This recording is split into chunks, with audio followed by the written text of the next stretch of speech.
સાહેબ તમને ખબર કેમ નહીં પડી જાય છે વિધાઉટ એક્સરે વિધાઉટ એમઆરઆઈ કે કઈ માંસપેશીમાં કઈ નવમાં કઈ મણકામાં કે કયા સાંધામાં તકલીફ છે કે ગાદી ખસેલી છે કે નહીં? તો એના અમુક ટેસ્ટ આવે છે જેને અમે સ્પેશિયલ ટેસ્ટ કહીએ છીએ, જેના થ્રુ મને અંદાજો આવી જાય કે કયા મણકામાં તકલીફ છે, કયા જોઈન્ટમાં તકલીફ છે, કઈ માંસપેશીમાં તકલીફ છે, કઈ નવમાં તકલીફ છે. એ સિવાય બી ઓસ્ટિયોપેથી સ્ક્રીનિંગ ટેસ્ટ આવે જેને અમે કહીએ છીએ લેગ લેન્થ મેઝરમેન્ટ, જેમાં અમે બંને પગના માપને સરખાવીએ અને સરખાવીને ચેક કરીએ અને એના ઉપરથી અમે જજમેન્ટ લેતા ચેક કરીએ કે કયા મણકામાં તકલીફ થાય છે. સ્પેશિયલી ફોર તમારા સ્પાઇન અસેસમેન્ટ માટે અમે આનો ઉપયોગ કરીએ છીએ. હા, બીજા બધા સાંધાઓ માટે બી થાય છે. ઇવન મને એનાથી એ બી અંદાજો આવી જાય કે કઈ માંસપેશી નબળાઈ છે, ઇવન કઈ માંસપેશીમાં વધારે પડતી ટાઇટનેસ પ્રેઝન્ટ છે, મતલબ સ્ટીફ છે. એનાથી મને અંદાજો આવી જાય છે. અને બીજું કે શું સાહેબ આ ટેસ્ટ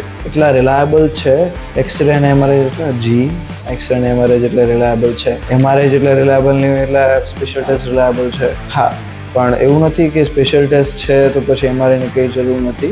એમઆરઆઈ જરૂરી છે, એક્સરે બી જરૂરી છે, પણ ક્યારે અને કેમ એનું જસ્ટિફિકેશન ડૉક્ટરને ખબર હોય. તો ડૉક્ટર ડિસાઇડ કરે છે કે એમઆરઆઈ ક્યારે કરાવો અને એક્સરે ક્યારે કરાવો. ઓકે.